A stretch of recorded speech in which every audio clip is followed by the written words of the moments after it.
রয়েছে ঝা চকচকে বিল্ডিং, কিন্তু ক্লাসরুমে নেই কোনো পঠন পাঠনের সরঞ্জাম। থেকেই বা কি হবে? নির্মাণের 10 বছর অতিক্রান্ত, কিন্তু এখনো শুরু হয়নি পঠন পাঠন।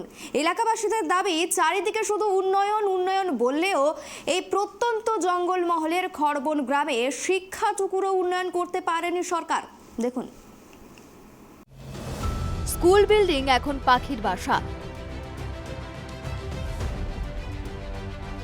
ক্লাসরুমে নেই কোনো পঠন পাঠনের সরঞ্জাম। শিক্ষাক্ষেত্রে আদিবাসীদের বঞ্চিত করার চক্রান্ত। ক্ষোভে ফুঁসছেন আদিবাসী সম্প্রদায়। দিনের পর দিন শিক্ষা থেকে বঞ্চিত। জঙ্গলমহলের পাহাড় জঙ্গলে ঘেরা একেবারে আদিবাসী অধ্যুষিত এলাকা বান্দোয়ানের Kharban junior high school. School building নির্মাণ হয়েছিল 2014 সালে, আর আজ আমরা দাঁড়িয়ে 2024-এ। 10 বছর অতিক্রান্ত হয়ে গেলেও বিদ্যালয়ে এখনো পর্যন্ত একদিনের জন্য হয়নি পঠন পাঠন। ফলে এলাকার ছেলেমেয়েরা বঞ্চিত হচ্ছে শিক্ষা থেকে, যেতে হয় দূর দূরান্তে। এলাকাবাসীর দাবি, চারিদিকে শুধু উন্নয়ন উন্নয়ন বললেও এই প্রত্যন্ত জঙ্গলমহলের খড়বন গ্রামে শিক্ষাটুকুরও উন্নয়ন করতে পারেনি সরকার।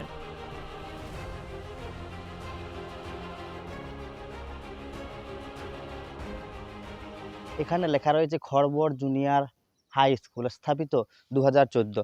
অর্থাৎ এই বিল্ডিং কিন্তু 2014 সালে নির্মাণ হয়েছে, আর আজ আমরা দাঁড়িয়ে আছি একেবারে 2024-এ। কিন্তু এই বিল্ডিং নির্মাণ হয়েছে, আদৌ কি সেখানে পঠন পাঠন হয়? কি অবস্থা রয়েছে বিল্ডিংয়ের, তা আমরা জানার চেষ্টা করব। এখন ব্যাপারটা হচ্ছে শুধু খড়বন বাঁধানের খড়বন নয়, সারা আমরা দেখেছি সারা পুরুলিয়া জেলায় শিক্ষাকে মানে মানে বঞ্চিত, শিক্ষাক্ষেত্রে আদিবাসীদের বঞ্চিত করার একটা চরম চক্রান্ত চলছে। কেননা আমরা দেখেছি এখানের 182টি যে আদিবাসী ছাত্রাবাস আছে, তার মধ্যে 80টা মাত্র খোলা আছে।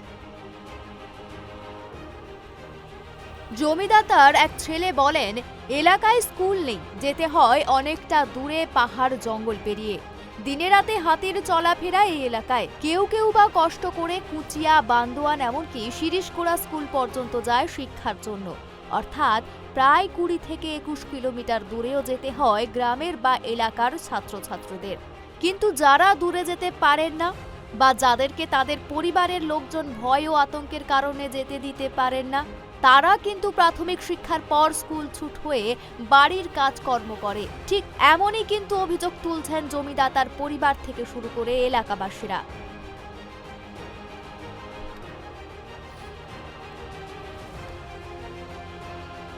বর্তমান সিচুয়েশনে এখানে বলা যায় যে খড়বন জুনিয়র হাই স্কুল 2014 সালে নির্মাণ হয়েছিল পশ্চিমবঙ্গ সরকারের পক্ষ থেকে, কিন্তু এখন পর্যন্ত 2024 হয়েছে, 10 বছর এখন রয়ে গেছে। এবং এই স্কুলটি এখন এরকম বসে গেছে। অনেক অসুবিধা হচ্ছে। এখন আমাদের ছেলে মেয়েগুলো দূরে যেতে হচ্ছে, এমনও হয় কোনো কোনো লোকের সাইকেলও জুটে না, তাহলে ওদের সমস্যাটা আরও বেশি হচ্ছে। এবং দূরে যদি কোনো ছেলে মেয়েকে যদি ভর্তি করা হয়, ওখানেও তো ওই পয়সা দিয়ে। কিন্তু প্রশ্ন হচ্ছে, বাংলার মুখ্যমন্ত্রী যখন কোনো অনুষ্ঠানে জঙ্গলমহলে আসেন, তখন তিনি আদিবাসীদের সঙ্গে হাতে হাত ধরে নাচ করেন।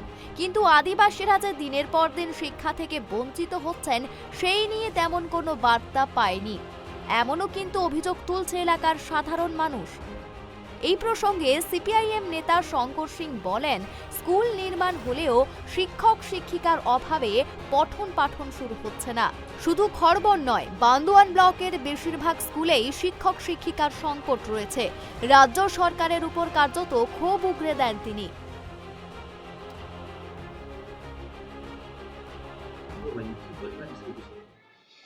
এখন বলা বলতে আর কি বলবো, এখন যে পরিস্থিতিটা তৈরি হয়েছে এই সরকারের আমলে শিক্ষা ব্যবস্থার ক্ষেত্রে, যে হয়তো স্কুল একটা সময় মঞ্জুর হয়েছে, তার মানে বাড়িঘর নির্মাণ হয়েছে, কিন্তু যদি কোনো স্টাফ না থাকে, শিক্ষক শিক্ষিকা যদি না থাকেন যারা পড়াবেন, তাহলে সেখানে কি করে মানে ক্লাস চলবে।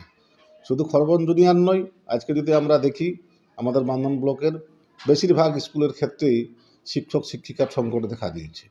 যে সমস্ত স্কুলগুলো এইচএস স্কুল ছিল সেটা শিক্ষক শিক্ষিকার অভাবে সেটা মাধ্যমিকে পরিণত হয়েছে এবং মাধ্যমিক পর্যায়টা চালানো আজকে জটিল অবস্থার মধ্যে গেছে। অপরদিকে বান্দোয়ান ব্লক তৃণমূল কংগ্রেস সভাপতি জগদীশ মাহাতো সম্পূর্ণ ভিন্ন মত প্রদর্শন করেন। তিনি বলেন, একটু খবরটা যদি অন্যভাবে মানে বলা হচ্ছে আর কি, ব্যাপারটা হচ্ছে স্কুল ছুটের সংখ্যাটা খুবই কম।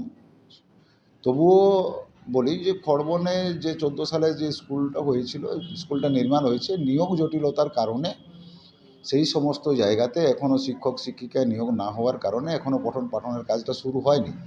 এসএসসিতে নিয়োগ আমরা দেখেছি বিভিন্ন সময়ে কোর্ট জটিলতাতে এসএসসিতে শিক্ষক নিয়োগ এখনও হচ্ছে না। সেই সমস্ত স্কুলে যে নিয়োগ এখন তো সব ওই সমস্ত শিক্ষক শিক্ষিকাদেরকে শুরু করতে হয়, তাদেরকে নিয়েই শিক্ষক শিক্ষিকা না পাওয়ার কারণে ওগুলো হচ্ছে না, এখনও চালু করা যায়নি। আমরা চেষ্টা করেছি, আমরা শিক্ষা দপ্তরের সঙ্গেও যোগাযোগ করব যে যাতে করে ওই সমস্ত বিদ্যালয়ে শিক্ষক শিক্ষিকা নিয়োগ করে আমরা যাতে খুব তাড়াতাড়ি আমরা স্কুলের কাজ চালু করতে পারি, পঠন পাঠনের কাজ চালু করতে পারি। সেই বিষয়ে আমরা প্রশাসনের সঙ্গে আলোচনা করব, শিক্ষা দপ্তরের সঙ্গে আলোচনা করব।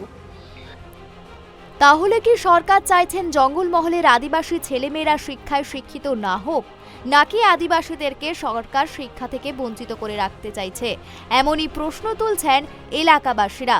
তবে এই বিষয়ে খতিয়ে দেখার আশ্বাস দেন তৃণমূলের ব্লক সভাপতি জগদীশ মাহাতো। আদৌ কি এই স্কুল বিল্ডিংয়ে শুরু হবে পঠন পাঠন, নাকি এই বিল্ডিং শুধুমাত্র বিল্ডিংয়েই রয়ে যাবে? সেই প্রশ্নের উত্তর চাইছেন এলাকাবাসী থেকে শুরু করে এলাকার পড়ুয়ারা। পুরুলিয়া থেকে Amit Kumar Mahato report, tribe TV.